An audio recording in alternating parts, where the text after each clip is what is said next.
وہ عبادت گزار شخص سڑک کے کنارے اللہ کے حضور سجدے کی حالت میں پڑا ہوا تھا، اللہ کے حضور جھکا ہوا تھا۔ یہ غریب شخص، پریشانیوں کا مارا شخص اس کے قریب جا کر بیٹھ گیا۔ یہ غربت کا مارا بیچارہ بڑا ہی پریشان حال تھا، اسے خود سمجھ نہیں آ رہی تھی میں کیا کروں۔ چپ کر کے اس کے قریب بیٹھ گیا۔ جب اللہ والے نے اپنی نماز مکمل کی تو اس کے چہرے کی طرف دیکھا، اس کے چہرے پر پریشانیوں کے آثار نمودار تھے۔ اس کا چہرہ صاف صاف بتا رہا تھا کہ اسے غربت اور پریشانیوں نے اندر ہی اندر سے مار ڈالا ہے، ختم کر ڈالا ہے۔ اللہ والے نے پوچھا، اے بندہ خدا، مجھے اتنا بتا دے کہ آخر تجھے کس چیز نے اس قدر پریشان کر دیا ہے؟ تو وہ شخص رو کر عرضی کرنے لگا کہ اے اللہ کے بندے، اے نیک بندے، مجھ سے میرا حال پوچھنے والے، میں دنیا کی تنگیوں کا گھیرا ہوا ہوں، مجھے غربت کے دلدل میں پھنسا دیا گیا ہے۔ پتہ نہیں مجھ سے کون سی غلطی ہوئی ہے جس کی وجہ سے میں اس قدر غریب ہوں کہ نہ خود کھا سکتا ہوں، نہ بیوی بچوں کو کھلا سکتا ہوں، تو میرے پاس نہ کھانے کے لیے کچھ ہے، نہ پینے کے لیے کچھ ہے۔ اس کی یہ چھوٹی سی عرضی سننے کے بعد اس اللہ والے نے مٹھی بھر مٹی اٹھائی، اس کی جیب میں ڈال دی۔ ایک مٹھی بھر مٹی مطلب ایک مٹھی بھر کر مٹی اٹھائی اور اس کی جیب میں ڈال دی۔ کہا اب چلے جاؤ اپنے گھر، یہاں سے اٹھو اور اپنے گھر کی طرف چلو، اور ہاں خیال کرنا پورا رستہ جیب میں ہاتھ نہیں ڈالنا۔ اس نے کہا ٹھیک ہے۔ وہ غریب شخص وہاں سے اٹھا اور گھر کی طرف چل پڑا۔ راستے میں سوچتا ہو رہا کہ آخر اس اللہ والے نے مٹی میری جیب میں کیوں ڈالی، لیکن ہاتھ بھی نہیں ڈال سکتا تھا، لہٰذا وہ گھر پہنچا۔ اب بیوی بچے، جو کہ بیوی شوہر کے اور بچے اپنے باپ کے انتظار میں تھے کہ آج ہمارا باپ کچھ نہ کچھ ضرور لے کر آئے گا اور ہم بھوکے پیٹ نہیں سوئیں گے، لیکن جیسے ہی باپ کا پریشان حال چہرہ دیکھا تو سب نے اندازہ لگا لیا، وہ سمجھ گئے کہ آج کی رات بھی ہمیں بھوکے ہی سونا پڑے گا، لہٰذا انہوں نے صبر کیا، چپ کر کر بیٹھ گئے۔ اب جو وہ غریب شخص تھا اس نے سوچا کہ کیوں نہ مٹی والی جیب تو صاف کر لوں، جیب تو خالی کر لوں۔ جیسے ہی اس نے ہاتھ ڈالا، جیب کے اندر ہاتھ ڈالا، تو جیب کے اندر مٹی کی جگہ ہیرے جواہرات تھے۔ جو اس نے مٹی ڈالی تھی اللہ والے نے، وہ ہیرے جواہرات کی شکل اختیار کر چکی تھی۔ اس نے باہر نکالے تو دیکھ کر حیران ہو گیا کہ یہ کیا، یہاں تو مٹی تھی۔ وہاں سے الٹے قدم واپسی اسی اللہ والے کے پاس گیا اور عرض کرنے لگا، اے اللہ کے نیک بندے، مجھے اتنا بتا دے کہ جو تو نے مٹی ڈالی تھی وہ ہیرے جواہرات کی شکل کیوں اختیار کر دی؟ وہ ہیرے کیسے بن گئے؟ وہ سونا کیسے بن گیا؟ وہ جواہرات کیسے بن گئے؟ تو اس اللہ والے نے کہا، اے بندہ خدا، تو بھی خدا کا ہی بندہ ہے، لیکن یاد رکھنا جو خالص نیت اور خلوص دل کے ساتھ اللہ کا بن جاتا ہے، پھر اللہ تعالیٰ دنیا کی تمام خوشیاں، دنیا کی تمام نعمتیں اور برکتیں اس کے قدموں میں ڈال دیتا ہے۔ تو یوں سمجھو خالص دل اور خالص نیت کے ساتھ میں اللہ کا بن چکا ہوں، لہٰذا میں نے جو کچھ آپ کو عطا کیا وہ اپنے قدموں میں سے ہی عطا کیا ہے۔ سبحان اللہ۔ تو میری پیاری اسلامی بہنوں، اب بات کرتے ہیں کہ آخر وہ کون سے گناہ ہیں جو گھر کو تباہ کر دیتے ہیں، گھر کو برباد کر دیتے ہیں، گھر کو غربت کا شکار بنا دیتے ہیں۔ تو حضرت امام جعفر صادق رضی اللہ تعالی عنہ نے فرمایا، اے عورتوں، یہ 5 گناہ کبھی نہ کرنا۔ جس گھر میں یہ 5 گناہ کیے جاتے ہوں، شوق سے کیے جاتے ہوں، عورتیں یہ 5 گناہ کرتی ہوں، تو وہ گھر جلد ہی اللہ کے غضب کا نشانہ بن جاتا ہے۔ اور یاد رہے کہ جو چیز اللہ کے غضب کا نشانہ بن جاتی ہے وہ جلد از جلد تباہ و برباد ہو جاتی ہے۔ تو آپ نے فرمایا کہ پہلا گناہ، کسی بھی کام کے آغاز میں بسم اللہ نہ پڑھنا۔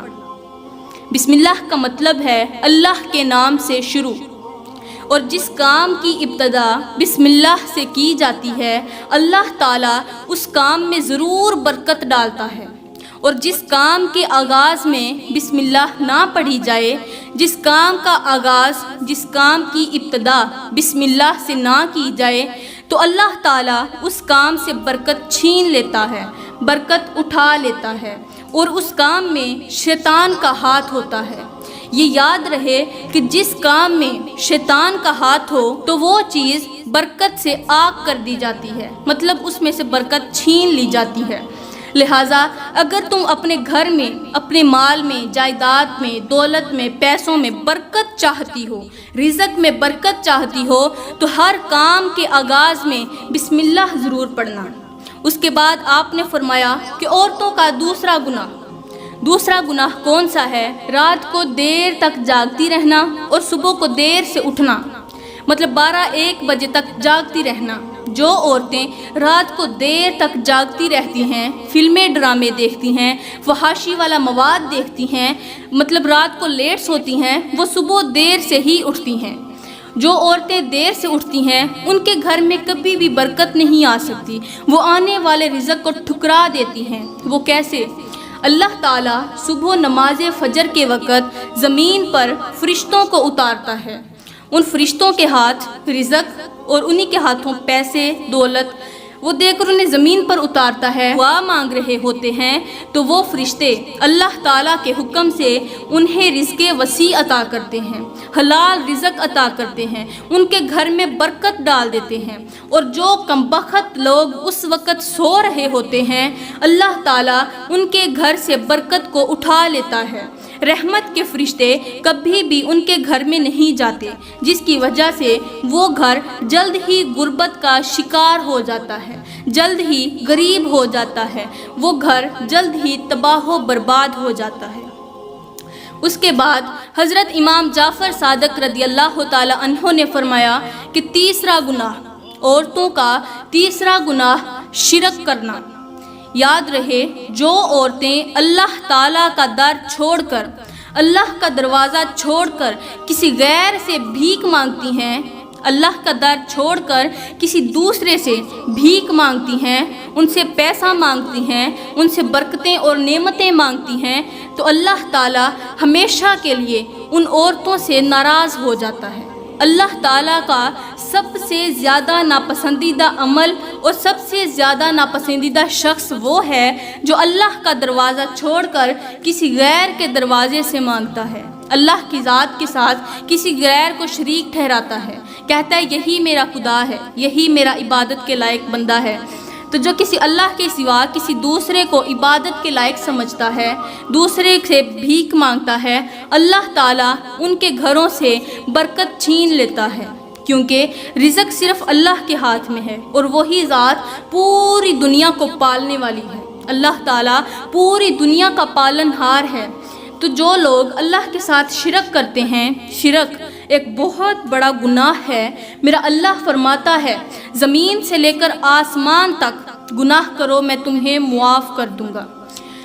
آسمان پر جتنے ستارے ہیں ان کے برابر گناہ کرو میں رب تمہیں معاف کر دوں گا، لیکن 2 باتوں پر کبھی بھی کمپرومائز نہیں کروں گا۔ وہ 2 باتیں کون سی ہیں؟ وہ 2 گناہ کون سے ہیں؟ اللہ فرماتا ہے کہ میں 2 گناہوں پر کبھی بھی تم سے صلح نہیں کروں گا، تمہیں معاف نہیں کروں گا۔ پہلا گناہ والدین کی نافرمانی اور دوسرا شرک کرنا، اپنی یہ 3 انچ کی پیشانی کسی غیر کے آگے جھکانا۔ اللہ فرماتا ہے یہ 2 گناہ کبھی نہ کرنا، میں رب تمہیں کبھی بھی معاف نہیں کروں گا اگر ان کے مرتکب ہو گئے۔ تو حضرت امام جعفر صادق نے فرمایا کہ کبھی بھی اللہ کی ذات کے ساتھ شرک نہ کرنا، کسی دوسرے کو شریک نہ ٹھہرانا۔ نمبر 4، جو عورتیں اللہ کی عطا کردہ نعمتوں کی ناشکری کرتی ہیں، ناشکری کرنا، جو اللہ کی عطا کی ہوئی نعمتوں کی، اس کی رحمتوں اور برکتوں کی ناشکری کرتی ہیں، اللہ تعالیٰ جلد انہیں غریب کر دیتا ہے۔ جو عورتیں امیر ہونے کے باوجود بھی ہر وقت غریبی کا رونا روتی رہتی ہیں، کہتی ہیں ہمارے پاس کچھ نہیں، ہم غریب ہیں، ہمارے پاس کھانے کے لیے کچھ نہیں، پینے کے لیے کچھ نہیں، حالانکہ اللہ تعالیٰ نے انہیں بہت ساری نعمتوں سے مالا مال کر رکھا ہے، اس کے باوجود بھی جو عورتیں اللہ کی ناشکری کرتی ہیں تو اللہ تعالیٰ ان سے ہمیشہ کے لیے ناراض ہو جاتا ہے۔ اور جو عورتیں مصیبتوں پر، پریشانیوں پر، تکلیفوں پر اور غربت پر صبر کرتی ہیں، اللہ کی شکر گزاری کرتی ہیں، شکر الحمدللہ پڑھتی ہیں، تو اللہ تعالیٰ انہیں غیب سے رزق عطا کرتا ہے۔ اللہ انہیں وہاں سے رزق عطا کرتا ہے جہاں ان کا کوئی وہم و گمان بھی نہیں ہوتا۔ تو اس کے بعد حضرت امام جعفر صادق نے فرمایا عورتوں کا 5واں گناہ، آخری گناہ وہ ہے مال کے ہونے کے باوجود بھی، دولت کے ہونے کے باوجود بھی صدقہ و خیرات نہ کرنا۔ یاد رہے اللہ فرماتا ہے کہ جو میری راہ میں رزق دینا بند کر دیتا ہے، اپنی مال والی مٹھی بند کر دیتا ہے، تو میں بھی اس کے لیے رزق کے دروازے ہمیشہ کے لیے بند کر دیتا ہوں۔ لہٰذا غریبوں کی مدد کریں۔ غریبوں کی مدد کرنے والا شخص کبھی بھی غریب نہیں ہوتا۔ میں دعا کرتی ہوں کہ اللہ تعالی ہمیں ان 5 گناہوں سے بچنے کی توفیق عطا فرمائے۔ اللہ تعالی ہمیں صراط مستقیم پر چلنے کی توفیق عطا فرمائے۔ اللہ تعالی ہمیں اچھی نصیحتوں پر عمل کرنے کی توفیق عطا فرمائے۔ آمین ثم آمین، وما علینا الا البلاغ المبین۔